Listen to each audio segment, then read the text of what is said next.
Have you ever noticed how the world seems to treat you exactly the way you treat yourself? You bend, you shrink, you say yes when everything in you screams no. You tolerate what crushes you, and then you wonder why nobody sees your pain. There's a moment, subtle but sharp, when life reflects back the image you've chosen to project. It's not always fair, but it's always honest. You want to be respected. But ask yourself, when was the last time you respected yourself? This is not a lesson about ego, it's about essence. Because until you respect yourself, nobody else will. Respect is not something you beg for, it's something you embody. And yet, most people confuse respect with recognition. They want applause, validation, titles. But they forget the first audience is always themselves. Carl Jung spoke often about the persona, the mask we wear to fit in, to belong, to survive. And over time, we confuse that mask with our true face. You say, "I'm just being kind," but what you mean is, "I'm scared to disappoint." You say, "I don't mind," but your body aches with the weight of compromise. You say it's okay, but your soul whispers, it's not. And every time you abandon your truth to maintain the peace outside, you declare a silent war within. They see it, even if they don't name it, even if they pretend not to notice. People treat you according to the boundaries you set or fail to set.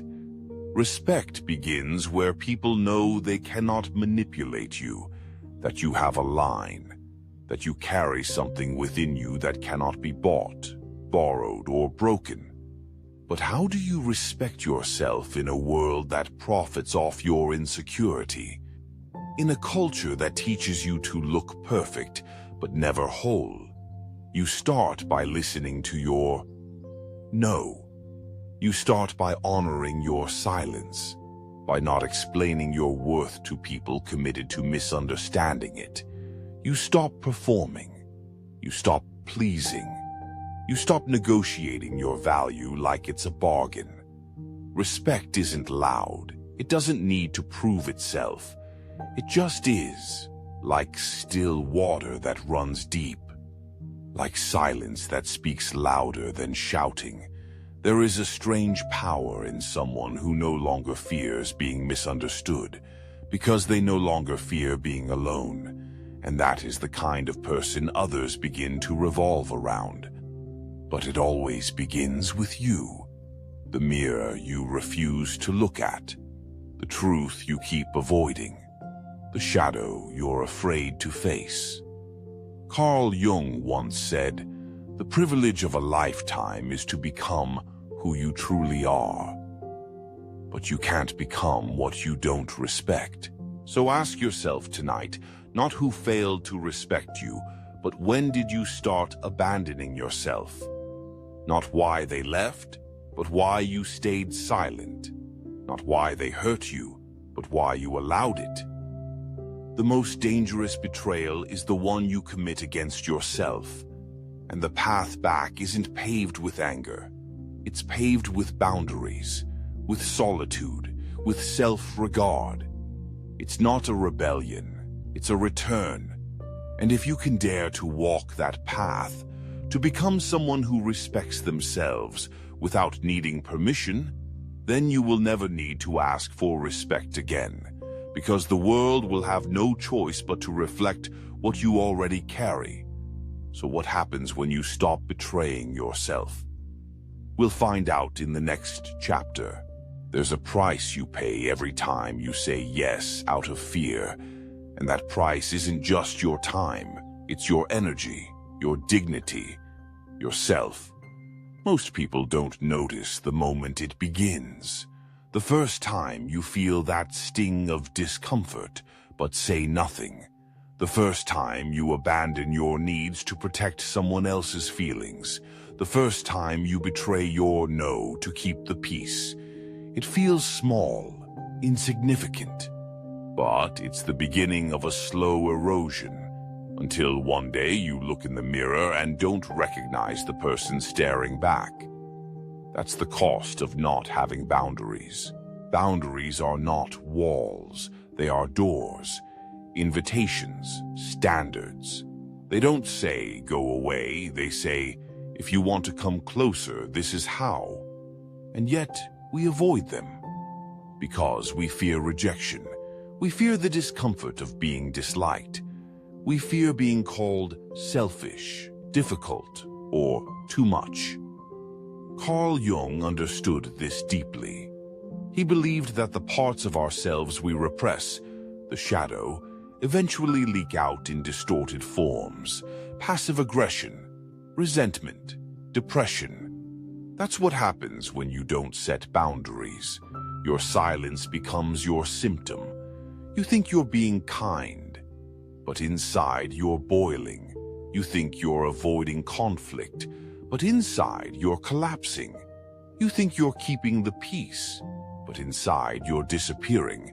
The truth is, boundaries are the most loving thing you can offer, both to others and to yourself, because they say, this is what I need to stay whole.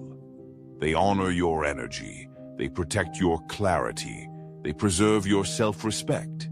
And here's the paradox. The more you honor your limits, the more others begin to honor you too. But it requires courage, the courage to disappoint, to be misunderstood, to risk being alone. You can't set real boundaries until you've made peace with the possibility of being left. Because true respect cannot grow in captivity. It only grows in freedom. So next time someone crosses a line, ask yourself, not just, why did they do that? But why did I allow it? And when you set the boundary, don't over-explain, don't apologize, just state it.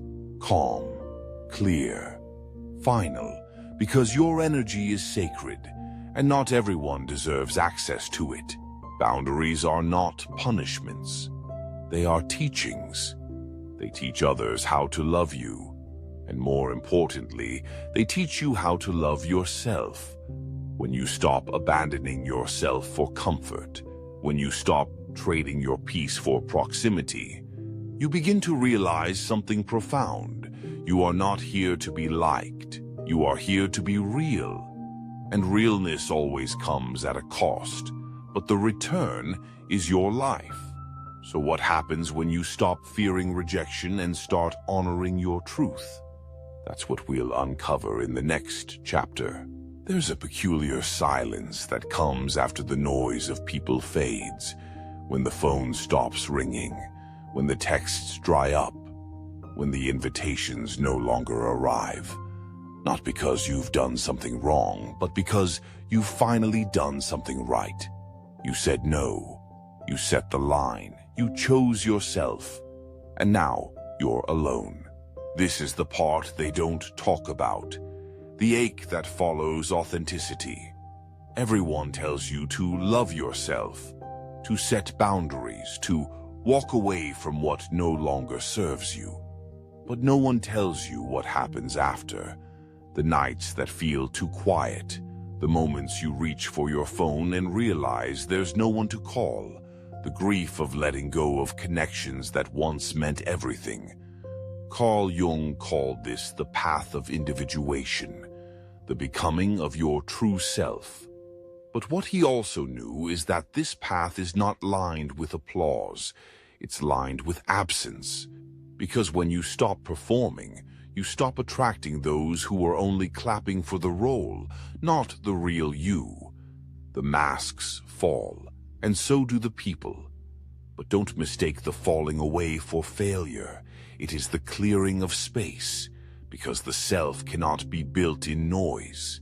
It is forged in silence, in solitude, in sacred stillness. This is where you meet your shadow, the parts of you you've hidden behind people, behind perfection, behind your need to be wanted. It will hurt, deeply. You'll miss the chaos because it once felt like connection. You'll mourn the drama because it once felt like meaning, but underneath it all, something else begins to grow. Not loud, not instant, but real. You start to hear your own voice again, not the one shaped by others, the one shaped by soul. And in that voice there is a knowing that even in your loneliness you are no longer lost, you are simply returning.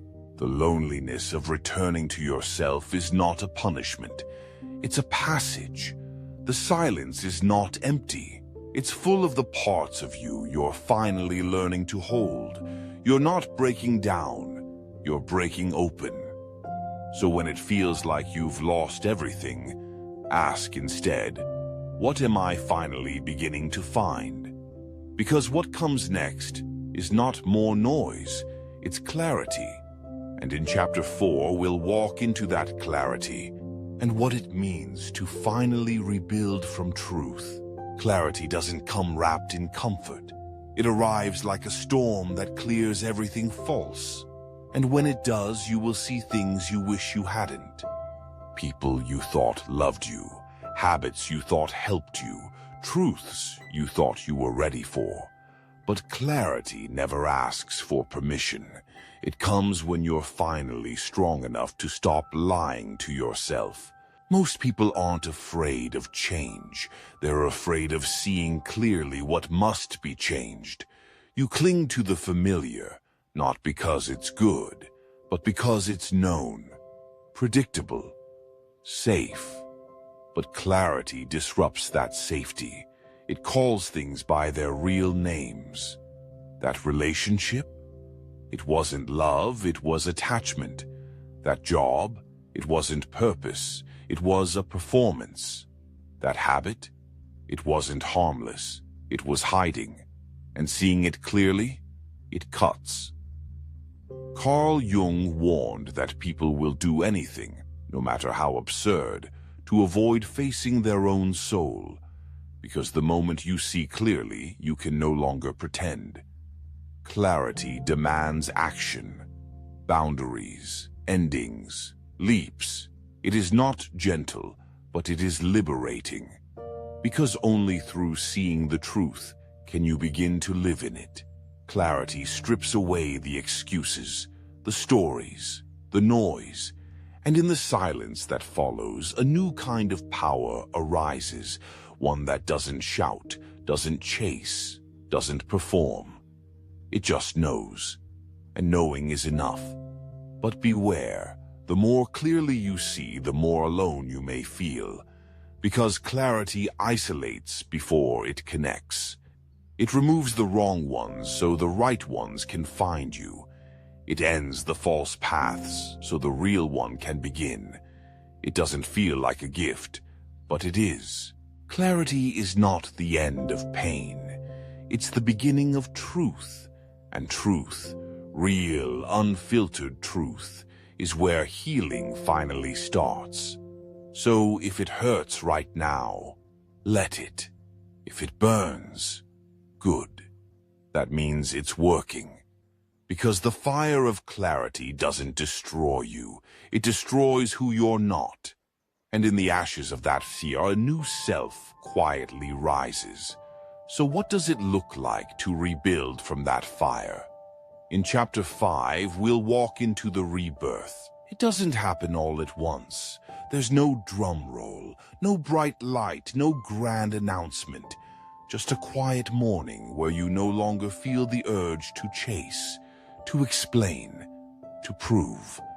You wake up and realize something has changed. You've come home to yourself. This is the rebirth. Not of someone new, but of someone ancient. The you beneath the masks, the compromises, the noise. The self you abandoned to be liked. The self you buried to be safe. Carl Jung believed in the wholeness of the self. Not perfection, but integration. The union of light and shadow, wound and wisdom, pain and power. And now you carry it all. You no longer reject your sensitivity. You see it as signal. You no longer hide your anger. You trace it to your unmet needs. You no longer shame your past. You honor it as part of your path. This is the version of you that doesn't need applause to feel worthy, doesn't need permission to speak, doesn't need presence to feel whole. Because you've built your life not on approval, but on truth. You walk slower now. Not because you're weak, but because you're deliberate. You say less, not because you're scared, but because you no longer seek to be understood by those committed to misunderstanding you. You let people leave, not because it doesn't hurt, but because it no longer breaks you. That's the power of rebirth. You don't rise to become someone else. You rise to reclaim who you always were, before the world told you who to be. You laugh again, but it's different now, deeper, free. You cry again, but this time the tears aren't from loss, they're from release. You sit alone, not in loneliness, but in sovereignty, because now you know your respect is not something others give you, it's something you never let go of again. You were never broken, just buried. And the digging, painful as it was the way back. Now you rise. Not to impress, not to perform, but to live, fully, bravely, truthfully. So if you're here now, if you've made it this far, you are not beginning a new life. You are returning to the one that always waited for you. The life that begins the moment you decide, until I respect myself, nobody else will. And now, you finally do.